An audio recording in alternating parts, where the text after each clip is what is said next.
Irmãos, eu vou aproveitar que vocês estão em pé. Vou fazer uma rápida leitura da palavra que vai nos nortear hoje à noite. Amém? Peço que os irmãos abram, por favor, em Atos 9. Atos 9, nós vamos ler do 1 até o 9.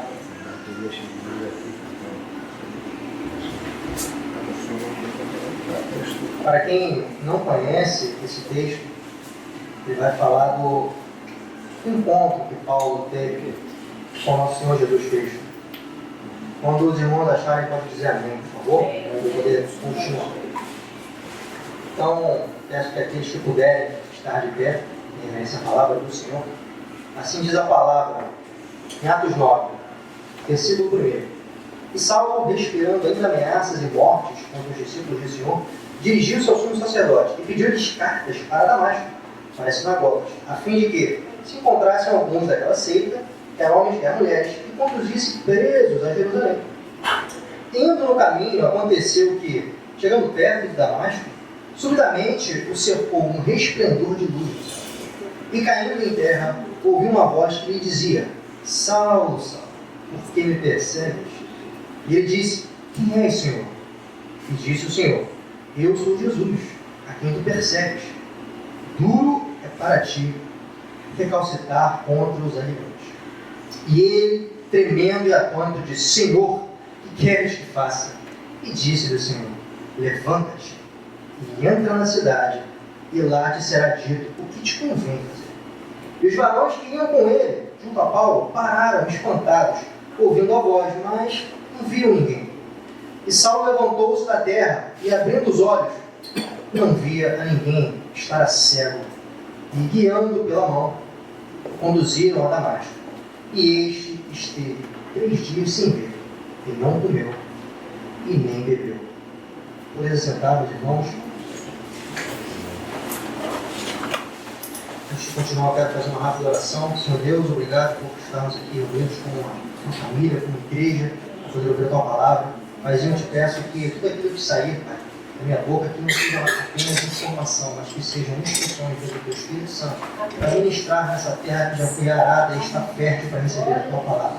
Então, eu te clamo e já te agradeço em nome de Jesus. Amém. Amém, irmãos. A gente costuma dar alguns títulos às nossas mensagens, né?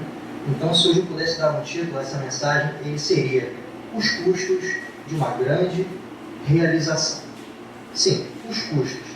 Hoje a gente vai falar um pouquinho sobre quais são os custos para a gente alcançar um grande objetivo ou até um grande sonho. E através da Bíblia, nós seremos guiados através da história de alguns personagens que vão demonstrar para a gente o que custou a cada um alcançar não só um objetivo, mas um plano que o Senhor tinha para cada um deles. Mas antes de a gente seguir nesse passeio com alguns personagens, eu quero definir com vocês alguns conceitos, né? Porque é bacana a gente entender alguns conceitos para não ficarmos perdidos no nosso diálogo. Pois bem, o primeiro passo é a gente entender que todos nós buscamos crescer em alguma área da nossa vida. Vocês concordam comigo? Quer seja pela parte financeira, pela parte emocional, pela parte espiritual, matrimonial ou até mesmo laboral. Todos nós buscamos crescer em alguma coisa. E é importante a gente definir que o crescimento ele é um processo. Por quê? Porque tem etapas que cabe a nós fazer alguma coisa, tem etapas que cabe a nós esperarmos por alguma coisa. E guarde muito bem esse fator tempo, porque o tempo ele também é muito importante. Então falamos de crescimento, e agora, passado um processo de crescimento, a gente tem que, no final dele, receber o resultado daquilo que você fez. Né? Vamos supor, aquele velho nosso exemplo, de um plantio. Se você procura plantar algo, você tem que arar o solo, você tem que tirar as ervas daninhas, você tem que adubar o solo, você tem que plantar, botar a semente, regá-la. E depois de tudo feito, ainda existe alguma coisa que está fora do teu controle. E é o quê? O crescimento, o germinar, que não cabe a você, é o Senhor. Né? O tempo que está ao seu redor não depende de você. Então, ao final desse processo, você vai colher aquilo que nós podemos chamar de frutos, ou se foi alguma outra ação, você vai colher os seus benefícios, vai colher sucesso, se foi uma carreira profissional, ou até se for um empreendimento, você vai colher as suas receitas. Tá? E é importante também a gente definir que a receita é diferente de lucro. Tá? Muitas pessoas pensam, para o negócio eu vou colher o meu lucro. Calma.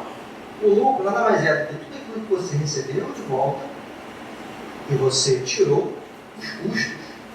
Lembra que nós vamos falar de custos nessa mensagem?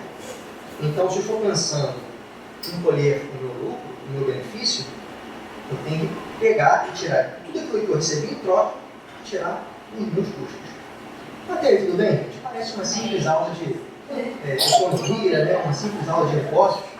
Mas calma, eu tenho certeza que essa ministração não vai ser só uma palavra do Senhor sendo pregada, mas também um ganho de conhecimento em várias áreas. Amém? Pois bem, e antes também de continuarmos, a gente tem que entender que um processo como esse, a parte principal é o planejamento. Cara, como assim? É simples. Para nós alcançarmos alguma coisa, é fundamental que você planeje. Porque se você sair por aí fazendo alguma coisa, se você não tem um mínimo de direção, um mínimo de preparo, pode ser que isso não dê nada. Então, todo aquele tempo aplicado vai por água abaixo. Então, um grande quadro é composto por planejamento. E observe, para você alcançar o sucesso nesse planejamento, você tem que estabelecer objetivos. O objetivo é algo muito maior. Né? E para você alcançar um grande objetivo, você tem que separar as suas ações. Né? Veja, falando da terra, para você alcançar o objetivo que é colher algo, você precisa fazer algumas etapas. Então, para essas etapas, nós vamos chamar de metas. Alcançar uma meta é como se fosse um pequeno objetivo. Então, eu vou definir pequenas metas para alcançar o meu objetivo. E nessas pequenas metas, nós fazemos o que nós chamamos de tarefas. O que são tarefas? São ações. Ora, se eu vou ali pegar uma semente e jogar na terra, isso é uma tarefa. Essa tarefa tem como objetivo fazer o quê? Aquilo começar a germinar. O objetivo principal vai ser o conjunto de vários objetivos e a fazer a minha colheita. Até aí, tudo bem, meus irmãos? Está muito... A nossa aula aqui de economia, educação financeira, está tranquila até agora? Será que eu vou falar de educação financeira aqui ou vou falar de Jesus? Vamos ver até o final, vamos ver se vocês me dizem se foi uma pregação ou se foi só uma aula de educação financeira. Amém, meus irmãos? Amém. Então veja, na parte do planejamento, é aqui que nós vamos identificar os nossos custos. Paulino, como assim?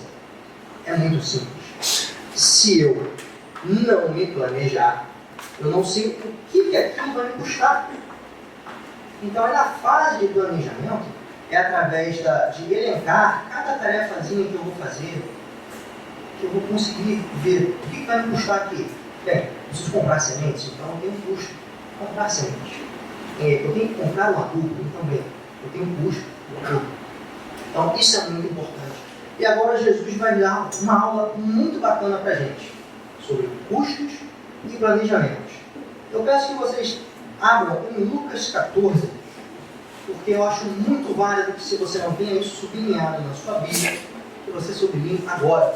Vai ser muito bacana para você, em cada planejamento da sua vida, você lembrar das palavras que Jesus, o nosso mestre, falou.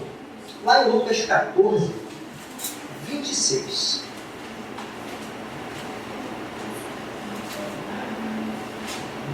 Eu vou ler para você. Lucas 14, do 26 ao 30. Assim disse o Senhor: se alguém vem a mim e ama seu pai, sua mãe, sua mulher, seus filhos e seus irmãos e irmãs, e até a sua própria vida mais do que a mim, não pode ser meu discípulo.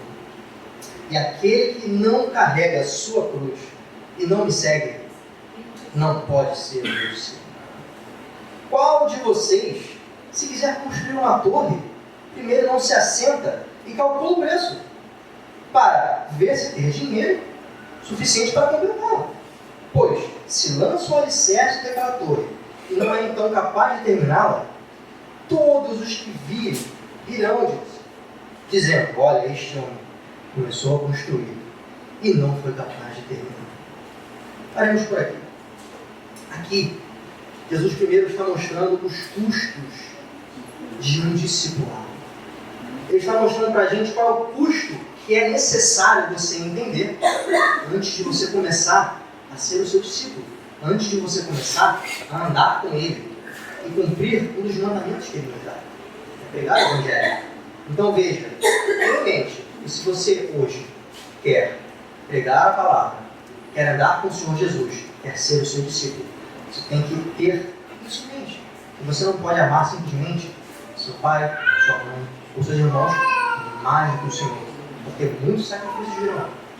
E é necessário que você saiba esse preço, porque se no meio do caminho você tentar dar para trás, você pode acabar se machucando. Talvez você esteja no meio de um barco, no meio do oceano. E como você vai voltar?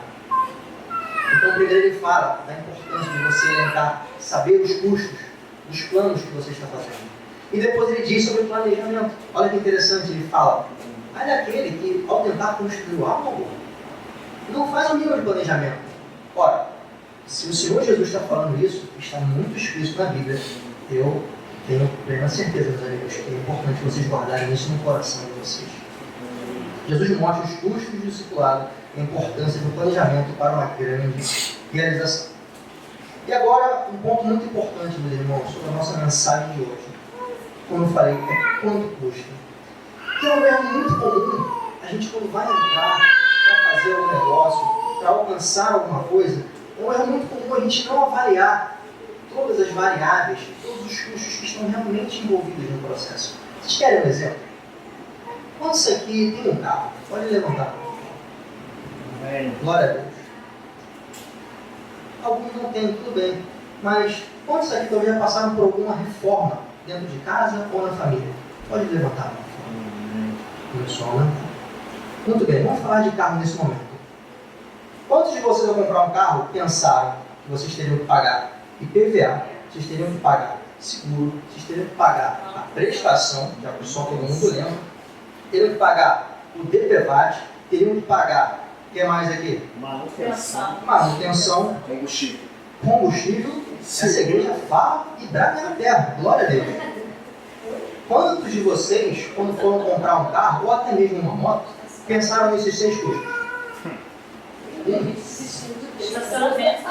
Esse um que levantou, será que foi o primeiro carro? Ou já foi para o segundo, terceiro? Não precisa responder. Pois bem, mas quem não entende um pouco de carro, vamos falar então de uma reforma. Nossa igreja está em reforma. Talvez alguns não saibam quanto nós gastamos aqui. Mas quantos já entraram numa reforma e pensaram exatamente assim? Caramba, olha, tem que fazer aqui. Tem que mexer na parede. Então, parede para ajustar é tinta. Show. Tem que mexer no piso. Já tem piso, então no máximo rejunte. Então, tem que comprar tinta, rejunte, para dar um tchan e ficar bonitão aqui. Eu vou comprar um painel, né? Comprar um painelzão e comprar as caixas de som para todo mundo me ouvir. Está feito, né, o orçamento da reforma da igreja? Será que é isso? Ou será que para você botar um rejunte no chão você tem que comprar uma espátula? Para você botar uma tinta na parede você tem que comprar uma massa, uma seladora, uma lixa, né? Quantos sabem delinear e identificar todos os custos realmente de alguma coisa? Complicado, né? Então a gente está vendo que o segredo para você fazer um bom planejamento é você elencar o máximo de variáveis possíveis, sem tentar se enganar. Vocês concordam comigo? Sim. E eu vou dizer agora uma coisa para vocês. E essa vai ser legal.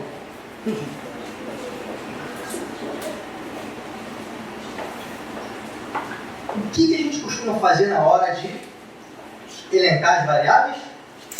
Nossos olhos olham para frente, certo? A gente costuma ver tudo que está ao nosso redor, né?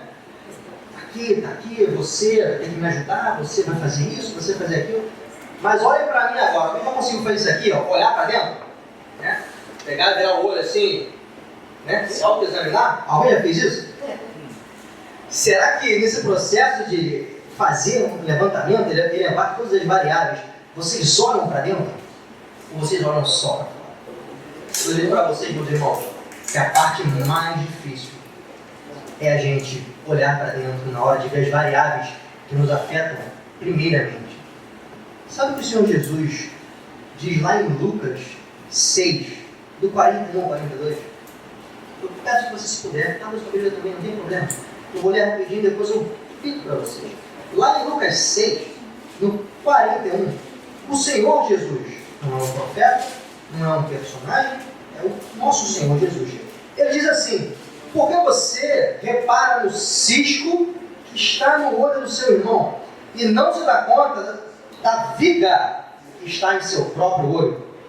Como você pode dizer ao seu irmão: irmão, deixe-me tirar o cisco do seu olho, se você mesmo não consegue ver a viga que está em seu próprio olho? Hipócrita, tire primeiro a viga do seu olho e então você verá claramente para tirar o cisco do olho do seu irmão. O que o Senhor Jesus está mostrando aqui para a gente? Nós precisamos, primeiramente, olhar para dentro antes de olhar para fora.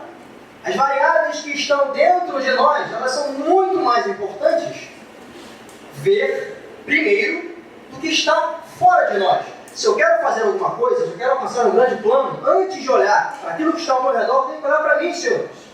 Eu preciso olhar para mim, ele deixa muito claro, porque você repara no cisco, algo tão pequeno, que está no olho do seu irmão, quando na verdade você não vê a trave, um grande pedaço de madeira que está no seu olho. Ele fala o tamanho da importância de primeiro tirar o que está dentro de você, analisar o que está dentro de você, ao invés de olhar o que está fora de você. Veja, você acha que isso aqui era só por causa de julgamentos, né? Não, estamos falando de planejamentos. Então, olhar as variáveis que estão dentro de nós, para qualquer plano que você, igreja do Senhor, quer alcançar, é necessário primeiro olhar para dentro. É isso que o Senhor Jesus está nos dizendo nesse momento. Alguém está comigo? Diga amém. Amém. Pois, muito bem. Então, vemos que olhar para dentro é de suma importância. E agora vamos passar por alguns personagens da nossa história, da Bíblia, que alcançaram grandes feitos. E o que passou por cada um deles para alcançar aquele objetivo. E através de 4 personagens que nós vamos falar aqui, vamos identificar algumas chaves que destrancam portas poderosas para nós podermos alcançar os nossos objetivos. Por acaso alguém conhece Abraão? Tem um ditado em inglês que fala First things first. As primeiras coisas primeiro. Então vamos falar de Abraão, um dos primeiros que está na Bíblia. Alguém conhece qual foi o grande feito que Abraão teve? Eu tenho certeza que essa igreja é uma igreja que estuda e sabe que Abraão, ele foi o primeiro patriarca. Ele tem um nomezinho famoso que muitos falam, inclusive é citado por várias vezes na Bíblia. Patriarca das nações, o pai das nações e o pai da fé. Olha, eu gostaria de um título como esse. Para mim, ao meu ver, é um grande feito. É você ser o pai da fé, você ser uma referência. Entende-se como o pai, aquele que veio primeiro, né? O pai da fé, caramba, esse cara tem muita fé. Tanta fé a ponto de ser colocado como um elogio, né? No seu nome, o pai da fé. E agora eu pergunto para vocês: a jornada de Abraão, uma jornada simples, tudo certo, tudo tranquilo? Não foi assim que a história começou. Não chegou do nada, Deus virou: Abraão, é o seguinte, então cara, a linhagem é boa, estou vendo que é um cara filé. Faz o seguinte, chega para cá, nesse endereço que eu vou te dar aqui agora, e vem aqui para tu receber o negócio. Cara, tá muito maneiro. Né? No português carioca, pô, tu é show de bola. Né? Tu é o cara. Chega aqui que eu gostei de você, me agradei do que você fez aí com a tua família, vendo a linhagem real, e agora eu vou te dar a terra para tu começar a fazer meu povo. Foi mais ou menos assim? Não, foi mais ou menos assim. Na verdade, Abraão tinha a sua vida, ele vinha da descendência, e ele foi chamado por uma jornada aos 75 anos de idade. E sabe o que Deus vira para ele e fala? Abraão, sai da tua tenda, sai do meio da tua parentela, sai da casa do teu pai e venha para um lugar aonde eu irei te mostrar. Eu vou repetir. Um senhor, para ver se vocês entendem melhor, um senhor de 75 anos, está do nada, parado, eis que o Senhor aparece para ele e fala: chega aqui, sai da tua tenda, olha para as estrelas do céu. Gostou muito assim, ó. Assim será a tua descendência. Olha para a areia do mar. Bacana. Assim será a tua descendência. Só faz o seguinte: sai da casa do teu pai e começa a andar na direção que eu vou apontar. Tu vai chegar no lugar onde eu quero que você chegue. E lá a gente conversa. Isso é normal para você? Eu acho que se daqui a uns 10 anos o Senhor fala isso comigo do nada, fala para ele para um lugar que eu não sei, eu vou falar assim: a gente está em janeiro, Senhor. Pô, tá quentão. Tem que ser agora mesmo? Pô, tô com um filho já de 10 anos correndo para outro, dando trabalho, tem que ser agora mesmo. É um período meio difícil, né? Pois é. Mas vamos continuar a história dele. Vamos ficar presos nesse detalhe. Ele atendeu o seu chamado. E foi, começou a andar, começou a sua peregrinação até a terra prometida. No meio da sua peregrinação, teve alguns contratempos, normal. E lá para os seus 86 anos de idade, ele teve um filho. Esse filho, ele não veio da sua esposa legítima, ele veio da serva. E ele foi chamado Ismael. Né? Ele teve filho aos 86 anos. Isso cumprindo um dever que Deus já dá para ele. E aí ele vira para o Senhor e fala: Senhor, então é através desse jovem aqui que o Senhor me abençoou, que vai ser minha descendência? Não. Assim, continua a tua caminhada, que você na verdade vai ter um filho um pouco depois, só um pouquinho depois só 13 anos depois. E esse sim vai ser o filho que vai dar continuidade à tua linhagem, vai se cumprir a promessa. Caramba, eu devo ser doido, né? Porque eu, velho, coroa, acabei de sair do conforto da minha rapaziada, como diria o carioca, né? Aí de perto dos meus parentes, o que é algo muito confortável, ter um rede de apoio, concorda comigo? Fui peregrinar pelo deserto, fui parar no Egito, tive um monte de problema com o pessoal no Egito, já tentaram roubar a minha esposa, deu ruim, mas eu consegui reverter. Nesse meio de caminho, a minha esposa, ela é estéril, ela me cede a serva, e agora essa serva me dá um filho, então é dele que vai vir. Senhor, tem certeza que isso vai dar certo? Eu fico imaginando o pensamento de Abraão, não é mesmo? Se coloca no lugar dele, você acha que você lê uma Bíblia, você vê uma história, você acha que é normal, né? Não, normal. Lá na época, 2 anos atrás, um cara de 55 anos andou pelo deserto, né? Ou de tênis Nike, né? Devia ter um tênis Nike, com camelback, né? Aquela mochilinha, você... Não, são espécies. E ela fala: não, espera mais um pouquinho que vai vir outro filho. E aí, com 99 anos, eis que ele é anunciado, ele vai ter um filho da sua esposa, porque não mais será estéril. E com 100 anos, nasce. Glória a Deus. E ele vira e fala: obrigado, Senhor.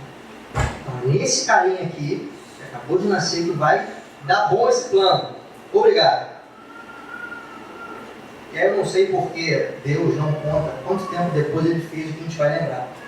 Mas eu creio que ele não quis falar quanto tempo, a gente não ficar chateado com ele. Para não saber qual é a idade certa de Isaac, né?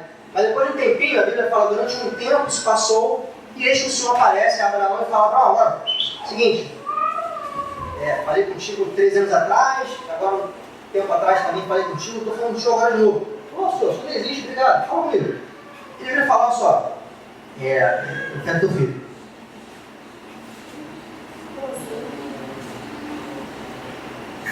Ô Sara, chega aí. Aí vem a Sara, né? Você tá ouvindo a voz que eu estou ouvindo, Sara? Eu estou ficando maluco. Como assim, não? Eu estou ouvindo uma vozinha aqui, deve ser o Sete Pele. Estava falando que quer meu filho. E você não entendeu até agora? Não. Não obedece. Show. Show, tá bom. O que é que faça? Ó, pega esse moleque, pega umas lenhas, leva lá pro monte, a gente vai tacar fogo nele. Sim, senhor. E vai, Abraão. Ó, moleque. Vamos lá, leva o molequinho.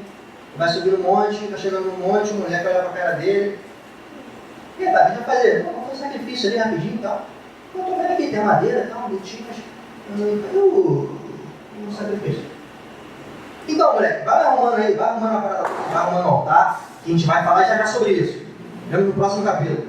E aí, quando tá tudo pronto, chega o pai, agora, por favor, você sobe aqui, por favor. Só para eu ver aqui o ângulo da filmagem aqui. Aí vai o Isaac. Assim, pai, é. Amarrou. Ah, moleque, o sacrifício é você. Não, não falou isso, obviamente. Ele falou, o Senhor há de prover o sacrifício. Porque, veja, à medida que Abraão foi caminhando na sua jornada, ele não pôde mais contestar aquilo que vier acontecendo, porque passo após passo, coisas iam acontecendo a seu favor. Então, se ele criou até aquele momento, ele cria piamente que aquilo era o que Deus de fato estava mandando. E ele cria que o Senhor iria prover o sacrifício. Isso foi uma prova de Deus. A Bíblia diz que foi uma prova de Deus. Deus prova Abraão. E no meio daquela emoção, você pensa, o filho da promessa, agora o Senhor pede para sacrificar, eu tenho 100 anos, muito mais que 100 foi quando ele nasceu. O que vai ser de mim? Isso é uma pegadinha, não sei. Eu escolho acreditar no Senhor. E assim, no último momento em que ele vai para golpear o seu filho, o anjo do Senhor aparece e fala, para! É como se fosse João Kleber, né? Pegadinha, muito bem. Você é muito obediente, muito obrigado. Meus amados, por que estamos falando de Abraão até esse ponto? Sim, porque nessa pequena história, falando sobre Abraão, temos alguns pontos chaves que nós precisamos guardar. Se você quiser anotar isso, no final da mensagem vai fazer muito sentido para você. Quais são as chaves que nós vimos aqui que Abraão nos mostrou? Primeiro, é preciso sair da zona de conforto para você ver coisas diferentes. Você precisa trilhar os seus próprios caminhos, não depender de nome do seu pai, da sua mãe. Por isso que ele fala, sai da casa do teu pai, sai da redoma em que teu pai tem de herança contigo. Vai trilhar o teu caminho, vai fazer a tua história. Abraão, além disso, teve uma fé inabalável, porque ação após ação, ele foi concretizando aquilo que Deus tinha sonhado para iniciar a parte dele. E a fé foi um elemento fundamental para que isso acontecesse. Ainda que pedisse aquilo que há de mais valioso, que era o seu filho, pastor. E esse é o último detalhe. Por vezes, no nosso planejamento, algumas ações vão esbarrar naquilo que é muito valioso para ele. E às vezes, nós precisamos abrir mão daquilo que é muito valioso para começar a alcançar um grande objetivo. É sobre isso que Abraão nos mostra. Mas não se resume aí. Muito bem, eu falei que seriam 4, nós falamos de 1. Nós temos tempo para isso. O que vocês me dizem agora então de Jacó? Jacó.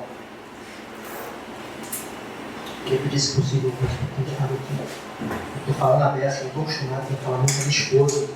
Né? Esse negócio de homem falar muito é complicado. O pastor está cascudo, eu nem tanto, então a língua serve. O que vocês me dizem de Jacó? Qual foi o grande feito que Jacó teve em sua vida? Alguém consegue lembrar? Ele teve o título. Jacó, se vocês ainda não lembram, eu sei que vocês sabem, ele foi o pai das 12 tribos de Israel. Certo? Esse foi um dos grandes feitos de Jacó. Através dele, as tribos de Israel foram estabelecidas. Mas, infelizmente, algumas pessoas lembram coisas um pouco ruins sobre Jacó. E faz sentido. Se você puxar, né, o nome de Jacó, ou até mesmo o seu nascimento, porque na verdade o seu nome foi dado baseado no que aconteceu no seu nascimento, né? Jacó, obrigado, Barão. Jacó significa aquele e pegou o calcanhar. Ou seja, Jacó, quando estava nascendo, ele era gêmeo de Esaú, e Esaú foi o primogênito, saiu o primeiro. Ele estava saindo, Jacó, me ajuda aqui, e pegou o calcanhar de Esaú e saiu junto com Esaú. Né? Eu fico imaginando se fosse ali na hora de escrever a certidão de nascimento, né? Como é que o médico ficou, né? Quem saiu primeiro? Não, mas saiu junto, pô, junto, não, chama junta médica, não. Cara, eu pensei aqui, não, mas não deu continuidade, um foi para no braço e agora? Não, esse é primogênito, acabou. Ele tentou logo golpe, mas não deu certo. Né? Então, Jacó, desde o seu nascimento, ele foi tomado como alguém traiçoeiro. Né? E as ações ao longo da sua vida vão mostrar que o seu nome fez jus às suas ações. Eu não sei se vocês lembram, ele agiu traiçoeiramente com seu irmão 2 vezes. Felipe, sim, você falou que ia falar Jacó. Sim, falei. E você falou que teve grandes feitos. Sim, falei. E agora você vai dizer que o cara é um cara traiçoeiro. Sim, ele era. Ele era. E você falou de traiçoeiragem dele? Sim, calma, vocês vão entender no final. Se vocês não lembram, ele tentou ser traiçoeiro com seu irmão Esaú, buscando o direito da sua primogenitura. Né? Esaú chegou morto do campo, da sua caçada, estava com muita fome. E aí Jacó, né, na sua malandragem, sempre pode falar sobre isso, ele falou assim, pô, tá com fome, né, cara? Meu irmão, pelo amor de Deus, me dá comida aí, cara. Não, mas eu vou te dar mais preparado aqui. Tu não é o caçador? Não se virou, não se planejou, por quê? Não, tô cheio de fome, pelo amor de Deus, me ajuda. Tá, é o seguinte, ó, te dou uma lentilha e tu me dá o direito da primogenitura. O quê? Isso é isso. Vamos negociar. E aí, o que você quer? Quer morrer? Ou quer comer? Aí Esaú vai assim, tira um pouco do seu espelho do olho. Tá. Vai esse prato de lentilha. E quem já comeu lentilha nessa casa sabe que lentilha é muito gostoso. Não é mesmo? Glória. Quem não conhece a lentilha da casa, quinta-feira vem no estudo aí que deve ter lentilha. Amém? Glória. Então ele vai, consegue o direito à primogenitura. Essa é fidelizando o povo, né? Mas já gostou dele, vai aparecer muito perto. Que lindo. Amém. E, além disso, ele fez uma outra jogada que foi mais de mestre ainda. Ele não foi sozinho, sua mãe o ajudou. A Bíblia diz que o seu pai gostava mais de Esaú e a sua mãe gostava mais de Jacó. Então, ele é bom de mãe, né? Aquilo ali que era desfavorecido, o garoto, tentou ajudar e fez uma artimanha junto com o garoto para tentar roubar a bênção do pai próximo ao seu leito de morte. Então assim Jacó fez também, e roubou não só a primogenitura do seu irmão, mas também roubou a bênção do seu pai, que teria para dar para o seu irmão mais velho. E aí você se bota no lugar de Esaú. Pô, cara, esse meu irmão é complicado, né? Me deu 2 voltas, cara. Eu vou arrebentar esse cara. Passa na cabeça, né? Eu vou destroçar ele, igual eu faço com a minha caça, eu vou dilacerar esse garoto, ele está me roubando tudo. Daqui a pouco vai querer roubar meus pelos para fazer peruca, né? Vai pensar, né? Ele vai e fala, ó, assim que passar o lucro do meu pai, eu vou matar esse cara. Eu pego tudo que ele me roubou de volta. E aí a mãe de Jacó ouve aquilo e fala, ó, mete o pé, voa, solta aqui, vai para casa do teu tio, arruma uma mulher por lá que teu irmão quer te matar. E assim ele fez. Pausa aí. Até agora falamos coisas muito ruins. Mas a partir de agora a história começa a mudar de Jacó. Por quê? Ele vê aquilo que ele fez de errado, consciente do seu erro e vai embora. Começa uma jornada com seus próprios pés. Opa, começou a bater algumas coisas com a história anterior. Vai guardando. Além disso, ele sai da zona de conforto, sai daquela série da sua família para recomeçar. Tentar algo novo. Tentar tirar toda aquela imagem que ele tinha para fazer algo diferente. Então ele vai e começa a sua jornada. No meio da jornada, eis que aparece o Senhor e fala com ele em sonho e dá algumas instruções para ele. E ali é o primeiro sinal positivo. Jacó teme ao Senhor. Mesmo estando todo errado, ele teme ao Senhor e faz um voto. Ele fala, ó, se o Senhor me proteger em toda essa minha jornada, então eu terei como meu Senhor, meu Deus. Assim como foi o Deus do meu pai. Ele faz um voto com o Senhor.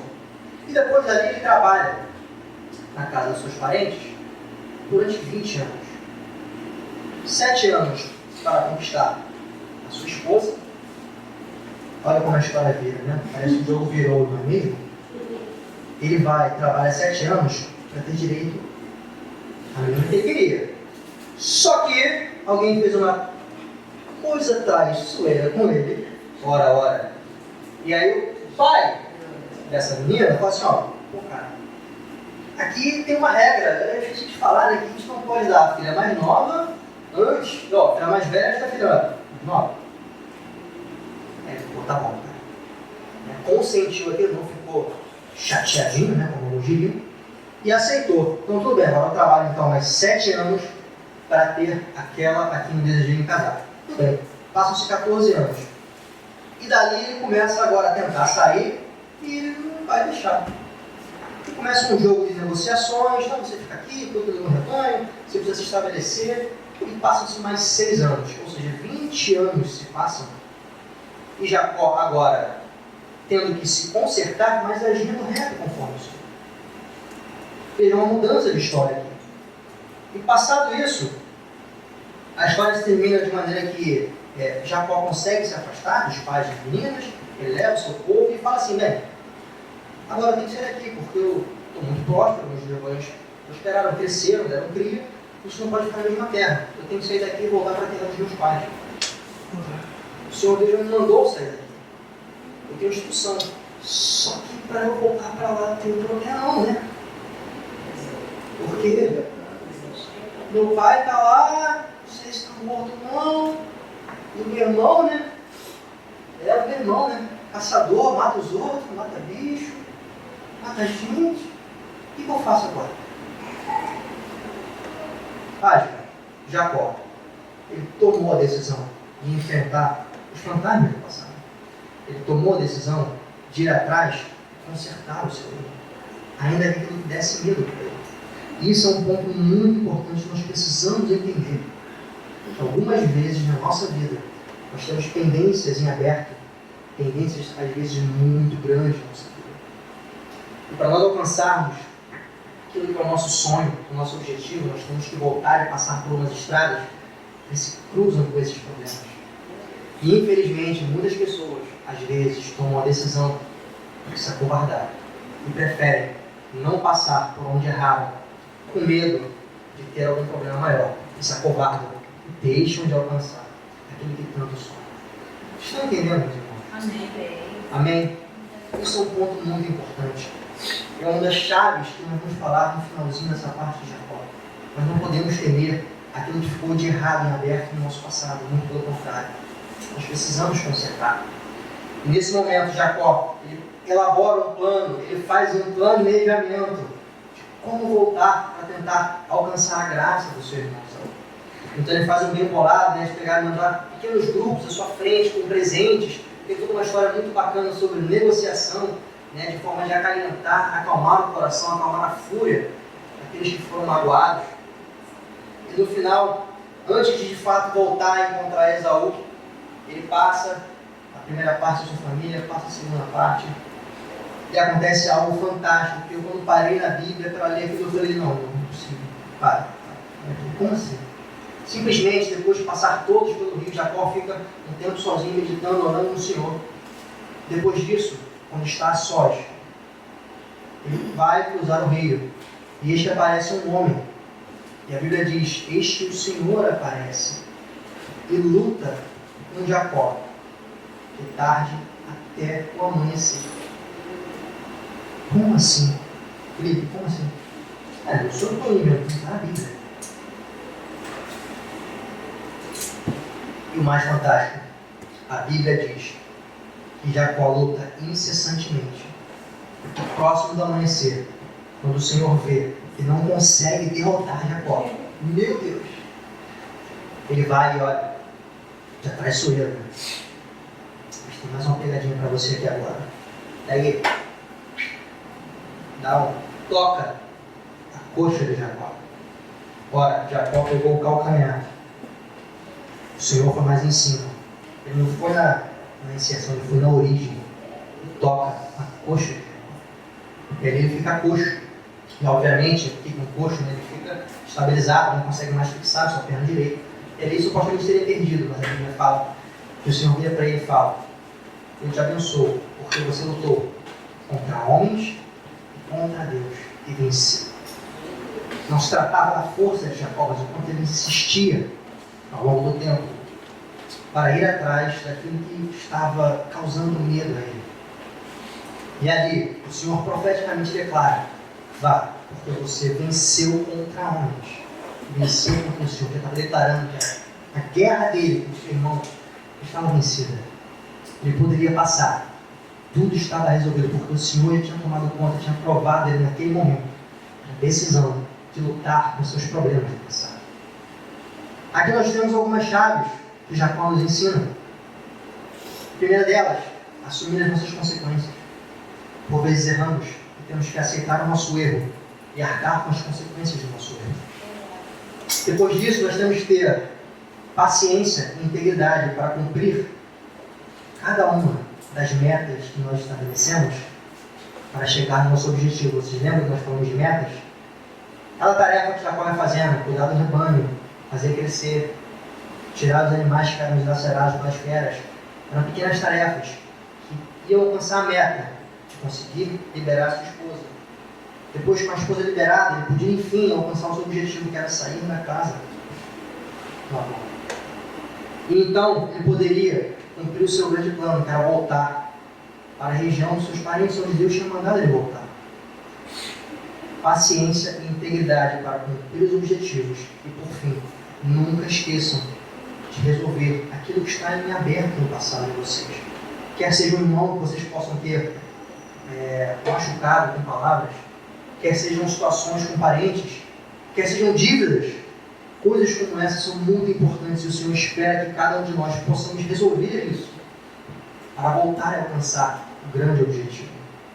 Depois disso, o Senhor vira para Jacó e fala: eis que eu não chamo mais Jacó, você agora é chamado de Israel. Não somente ele ganhou o privilégio de poder resolver as suas pendências, mas recebeu um novo nome. Vamos falar sobre isso no final do estudo. Mas Paulino, olha só, você está muito judeu hoje. Só está falando do Antigo Testamento e eu sou um crente que eu tenho que entender as coisas pelo Novo Testamento. Tudo bem, não tem problema. Vamos falar então de alguém do Novo Testamento? Que tal Pedro? Pedro. É um bom personagem, Pedro, para você? Será que a gente pode aprender alguma coisa com Pedro?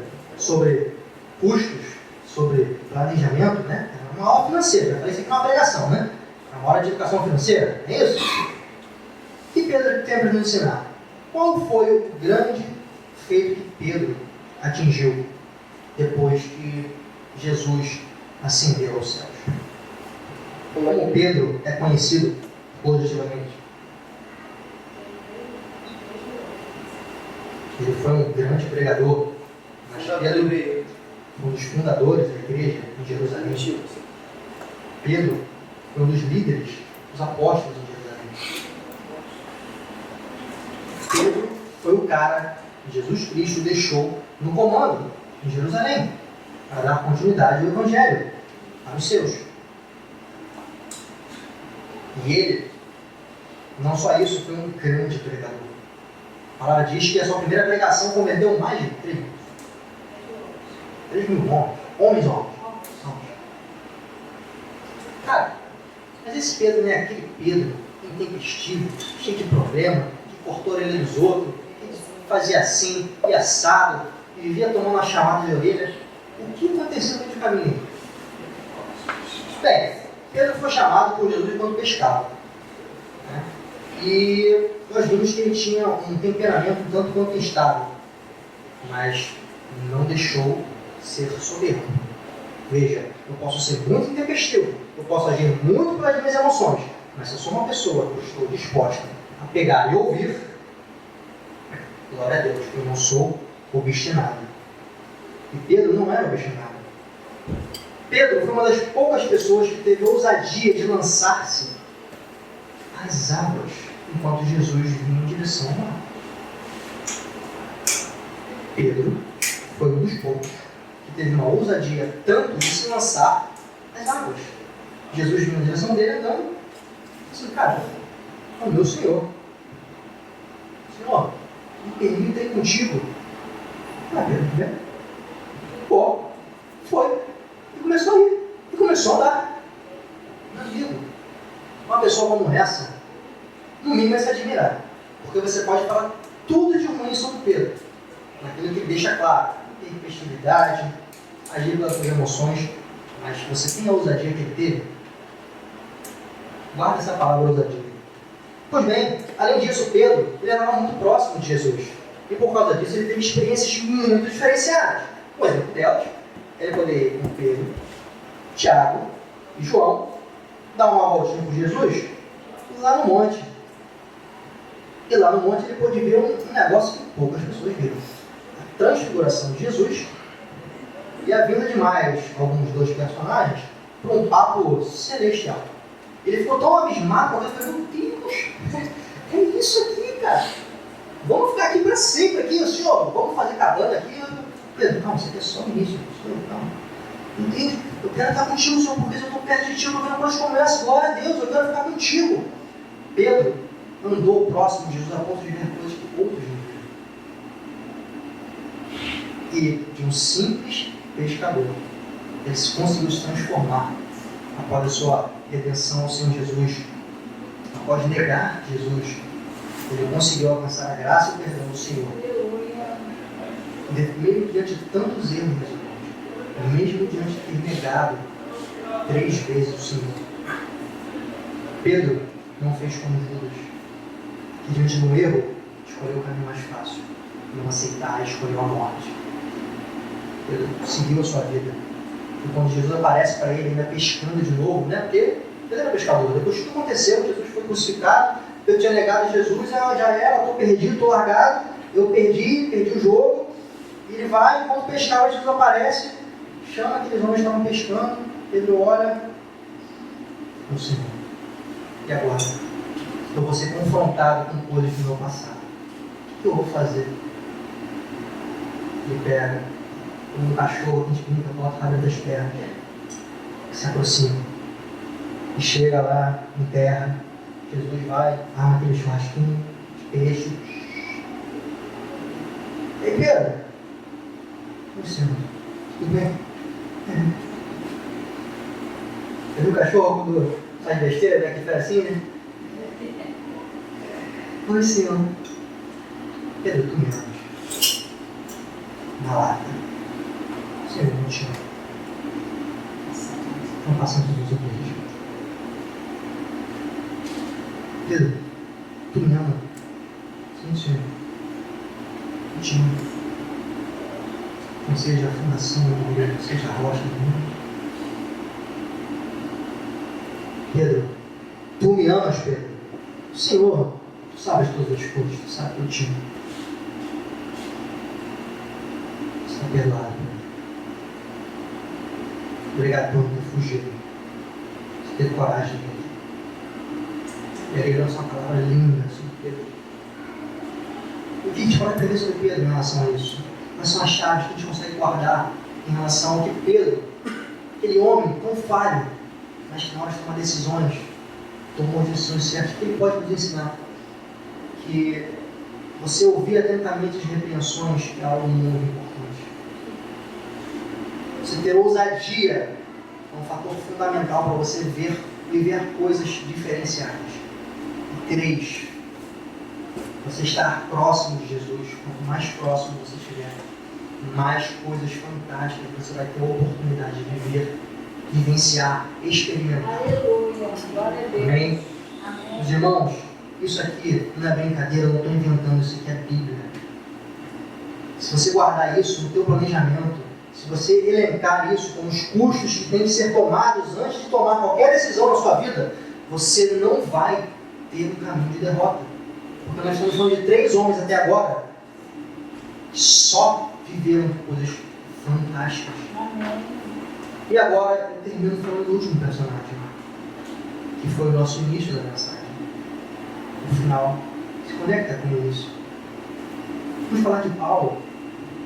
foi Paulo. Nós lemos no início que Paulo era uma das pessoas que perseguia a igreja de Jesus Cristo. Não é mesmo? Ele não só perseguia tipo, o que é isso aí? Tá pregando a palavra, né? Você pode... Não, perseguia de, matar pessoas.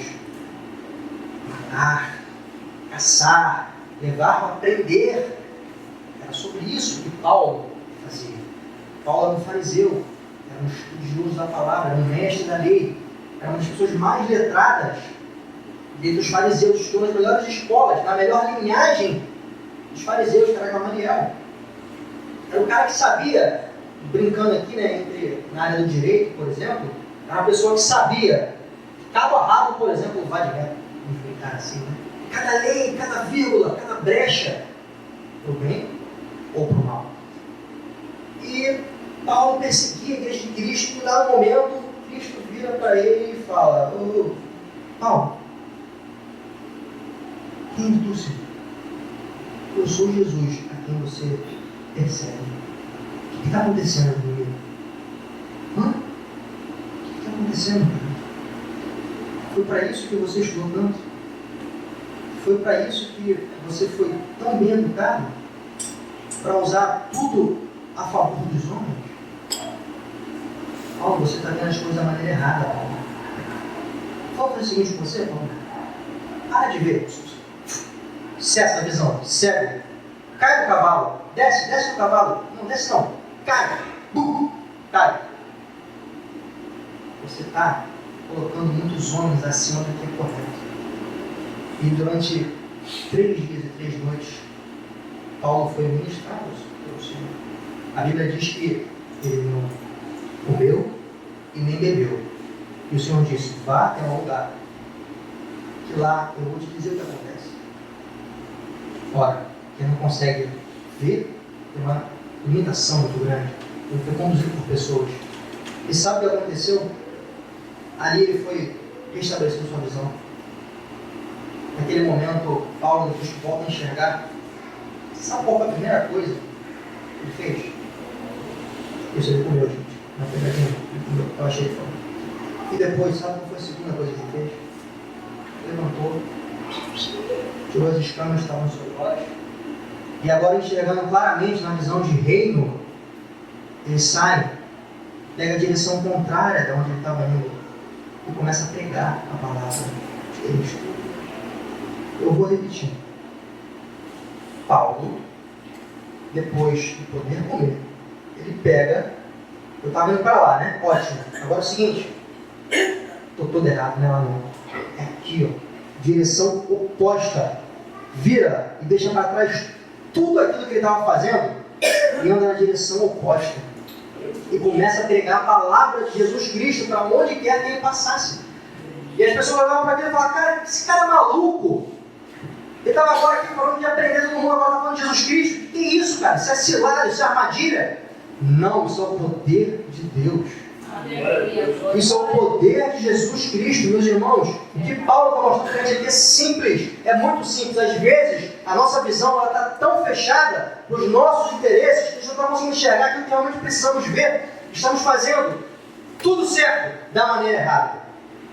E ele não teve medo de virar para a direção contrária e recomeçar tudo do zero. Mesmo de tantas pessoas olhando para a cara dele e falando: vou matar esse cara agora que eu mato ele. Ele vai dar um golpe na gente. Ele não teve medo, porque ele teve um encontro genuíno com o Senhor. Ele foi restaurado pelo Senhor. E a partir dali ele não temeu, porque se isso me aconteceu, se agora a minha visão é restaurada, adequadamente eu posso, sem medo, agir naquilo que o Senhor me chamou. E foi. Ele não se importou com o que falava, não se importou com as consequências e seguiu a sua viagem. Paulo foi uma das pessoas que mais sofreu na pele pelo Evangelho. E sabe o que ele fazia? Ele continuava independente de qualquer circunstância, porque ele sabia quem tinha chamado ele. Paulo não desistia se alguém levantava a voz contra ele. Paulo não desistia se alguém tacava uma pedra em cima dele, porque ele sabia quem tinha chamado e quem tinha prometido para ele. Então, independente de qualquer circunstância, ele não temeu andar na direção oposta. Ele não parou diante de qualquer circunstância. Ele usou o seu conhecimento, aquilo que tinha sido preparado ao longo da vida, ao seu favor. E uma coisa muito importante também, ele não foi obstinado. Ele poderia, depois de tudo aquilo, ótimo, televisão, vou continuar o que tem que fazer, porque eu acredito, como muitos fariseus fizeram quando Jesus Cristo veio. Não foi isso? Jesus não veio e ministrou primeiro na sua casa, nas sinagogas, para os seus, e muitos foram obstinados, porque preferiam reconhecimento dos homens, ao invés de ouvir a palavra genuína do Senhor. Então essas foram as chaves que Paulo nos ensina. E agora, para finalizar a nossa mensagem, eu viro para vocês perguntar, o que cada um desses homens eles têm em comum? Porque tem um segredo nisso tudo. Foram 4 personagens, mas que não foram aleatoriamente escolhidos, não porque eram legais e bonitinhos, mas todos eles têm algo em comum. Tanto Paulo, quanto Pedro, quanto Jacó e quanto Abraão. Todos eles receberam uma nova identidade. Todos eles receberam uma nova identidade. No processo de preparo, às vezes precisamos assumir uma nova identidade.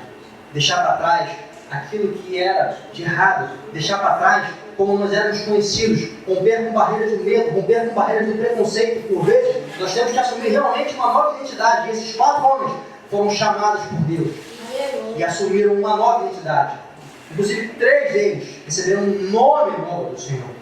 Não é brincadeira, mas se você quer pegar, Abraão se chamava Abraão. Jacó se tornou Israel. Pedro era Simão. E Paulo era Saulo. Porém, não foi o Senhor que mudou o seu nome. Mas ele mesmo pegou e passou a ser chamado do outro, porque o seu nome Saulo exaltava-se.